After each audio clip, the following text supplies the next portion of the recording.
Good morning class. आज हम लोग काव्य खंड पढ़ने जा रहे हैं, तो बहुत ही ध्यान से सबसे पहले आप अपनी पुस्तक में कबीरदास जी का चैप्टर साखियाँ पहले पढ़ लेना और पढ़ने के बाद ही वीडियो प्ले करिए। ठीक है, एक एक लाइन पढ़ते हुए और फिर वीडियो प्ले करके मेरे द्वारा एक्सप्लेनेशन को समझते हुए आप वीडियो प्ले करते जाएंगे। ठीक है, तो आज का हमारा टॉपिक क्या है? साखियाँ, कबीरदास जी ने लिखा है। तो आइए पढ़ते हैं और ध्यान से समझते हैं। क्या? मान सरोवर सुभर जल, हंसा के लिकर आई। देखिए, यहाँ मान सरोवर के डबल मीनिंग है। एक तो हमारा मन रूपी सरोवर, यानी कि सरोवर रूपी मेरा मन जो है एक सरोवर के समान है। मन जो है वो इधर उधर चक्रित रहता है, स्थिर नहीं रहता है। दूसरी चीज़ है, ये मानसरोवर एक प्रसिद्ध झील का नाम है। तो इसकी दो मीनिंग है कि मान सरोवर मन रूपी सरोवर, दूसरा है मानसरोवर एक प्रसिद्ध झील का भी नाम है। तो यहाँ देखिए क्या कहा है कबीरदास जी ने। मान सरोवर सुभर जल, मान सरोवर रूपी मन में ये जो जल से भरा हुआ मन रूपी सरोवर है, हंसा के लेकर आई। वहाँ पर हंस रूपी आत्मा खेल रही है, कलरव कर रही है, भ्रमण कर रही है, आनंद ले रही है। मुक्ता फल मुक्ता चुगे, जीवन रूपी आनंद ले रही है, जीवन रूपी मोतियों का आनंद ले रहे हैं। अब उड़े अनंत न जाए। शरीर को छोड़कर जाने का किस आत्मा का मन होता है? कोई नहीं जाना चाहता है, उसका कहीं और जाने का मन नहीं कर रहा है। दूसरा इसका सीधा सीधा अर्थ है क्या? मान सरोवर सुभर जल, मान सरोवर रूपी झील जल से भरी हुई है। हंसा के लिख रहे हैं, हंस रूपी पक्षी वहाँ पर खेल रहे हैं, कलरव कर रहे हैं। मुक्ता फल मुक्ता चुगे, वहाँ पर मोतियों का विहार कर रहे हैं, मोतियों का आहार कर रहे हैं वो पक्षी। अब उड़े अनंत न जाए, और कहीं जाने का उनका मन नहीं है। आया समझ में? फर्स्ट दो लाइनों का अर्थ। नेक्स्ट लाइन, प्रेमी ढूंढत मैं फिरूं, प्रेमी मिले न कोई।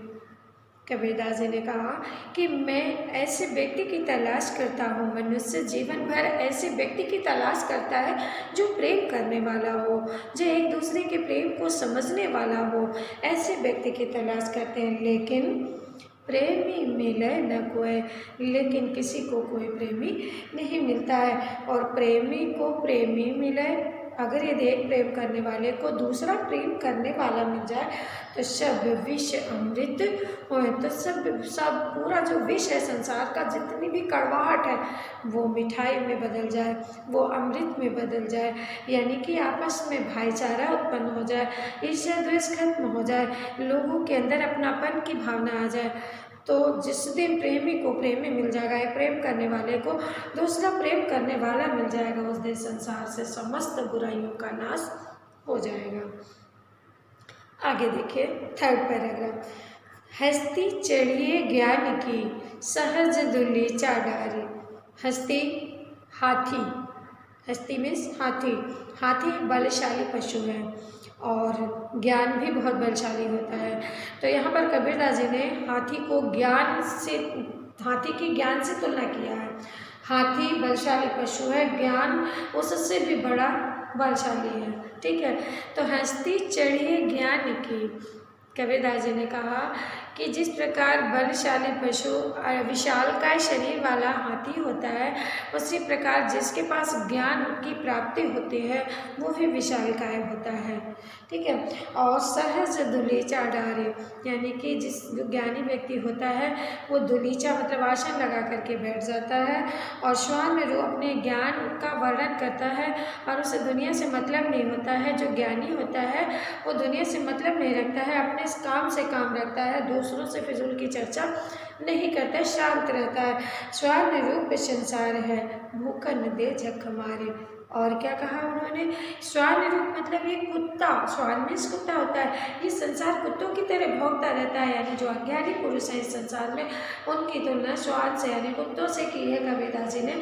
उन्होंने कहा कि ये संसार जो है कुत्तों की तरह संसार में अज्ञानी लोग रह रहे हैं, उनको भौंकने दीजिए, ज्ञानी पुरुष कभी इसकी चिंता नहीं करते हैं। पखा पखै के कारणे सब जग रहा भुलान, निरपख होई के हरि भजे सोई संत सुजान। कबीरदास जी ने कहा पखा पखै के कारण, पक्ष और विपक्ष, वेद भाव, जातिवाद, पक्ष और विपक्ष के कारण सब जग रहा भुलान, पूरा संसार सबको भूल गया है, किसी को किसी की परवाह नहीं है।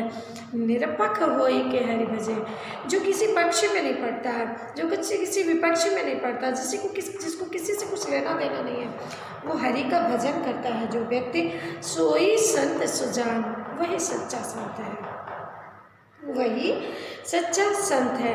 आगे क्या लिखा है उन्होंने, फिर से एक बार, पखा पखे के कारण सब जग रहा भुलान। कबीरदास जी ने कहा कि लोग इस संसार में पक्ष और विपक्ष के चक्कर में सब कुछ भूल गए हैं। निरपक्ष होई के हरि भजे सोई संत सुजान, जो व्यक्ति किसी पक्ष विपक्ष के भेदभाव में नहीं पड़ता है, वही सच्चा संत है, वही सज्जन संत है।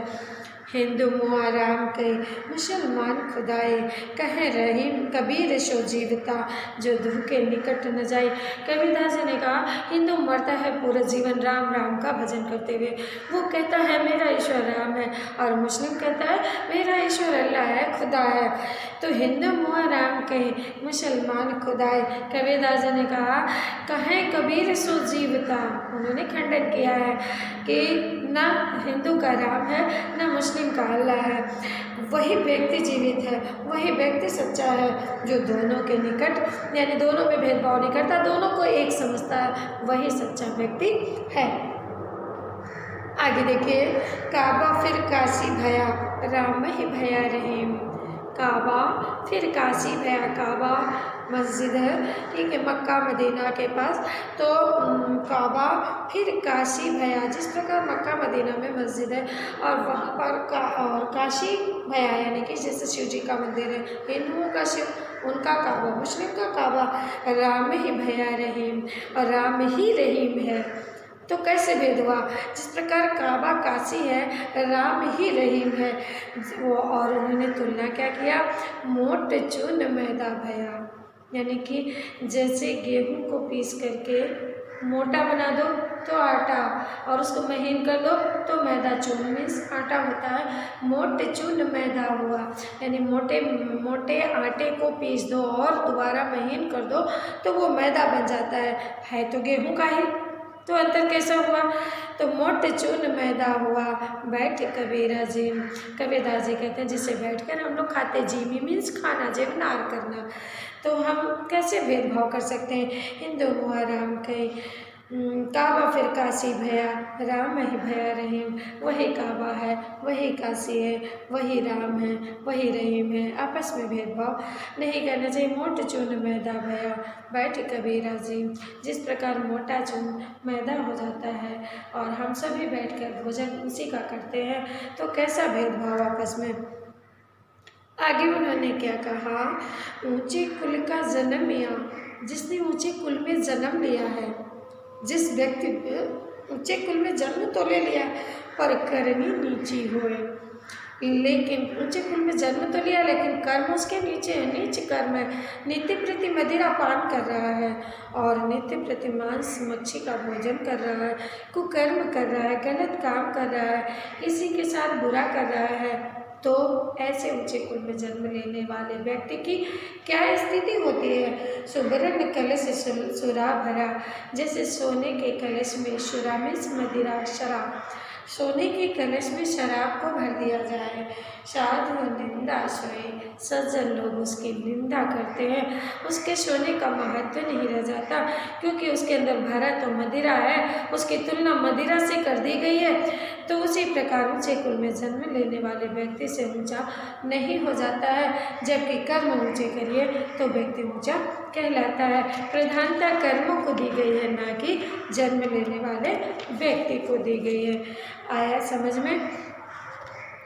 तो ये हुआ हमारा शाखिया, कबीरदास जी का शाखिया चैप्टर हम लोगों ने पढ़ा। एक बार मैं फिर से रिपीट करती हूँ। देखिए, मान सरोवर सुधर जल हंसा के लेकर आए, मुक्ता फल मुक्ता चुगे अब बुढ़िया नत न जाए। मान सरोवर रूपी झील में हंस खेल रहे हैं, कलरव कर रहे हैं और वहाँ पर मोतियों का आहार कर रहे हैं, उनका और कहीं जाने का मन नहीं है। प्रेमी ढूंढत मैं फिरूं, प्रेमी मिले न कोई। कबीरदास जी कहते हैं कि हम मानो प्रेम करने वाले व्यक्ति की तलाश में रहते हैं, लेकिन कोई भी प्रेम करने वाला मुझे नहीं मिलता। यदि प्रेमी को प्रेमी मिले तो सब विषमृत हो। अगर एक प्रेम करने वाले को दूसरा प्रेम करने वाला मिल जाए तो सब विषमृत में बदल जाएगा। हस्ती चढ़िए ज्ञान की, यानी समाज से सारी बुराइयां दूर हो जाएंगी। हस्ती चढ़िए ज्ञान की, सहज दिली चार डारे, श्वान रूप संसार है, मुँह कर न दे झक मार। उन्होंने कहा कि जिस प्रकार बलशाली पशु अपने चाल में मदमस्त रहता है और उसके पीछे कुत्ते भौंकते रहते हैं, उसे कोई असर नहीं होता, ठीक उसी प्रकार ज्ञानी व्यक्ति जो होता है और उसके पीछे अज्ञानी लोग लगे रहते हैं तो उसे कोई असर नहीं होता, क्योंकि उसने ज्ञान की प्राप्ति कर ली है। पखा पखे के कार्य ने सब जग रहा भुलान, निरपक होए के हरि भजे सोई संत सुजान।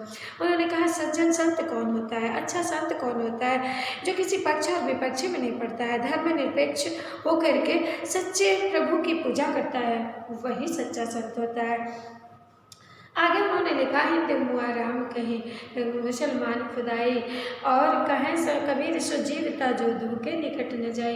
एक उन्होंने कहा हिंदू और मुस्लिम के विषय में कहा कि हिंदू कहता है मेरा ईश्वर राम है, मुस्लिम कहता है मेरे ईश्वर अल्लाह है, लेकिन कबीरदास जी ने कहा वाकई में वही सच्चा व्यक्ति है जो दोनों के निकट नहीं जाता है, जो दोनों में भेदभाव नहीं करता है, दोनों को एक समान समझता है, वही व्यक्ति है। व्यक्ति को ऐसा नहीं करना चाहिए कि हमारा ईश्वर अल्लाह है, हमारा ईश्वर राम है, राम और अल्लाह में कोई भेद नहीं है, दोनों एक ही हैं।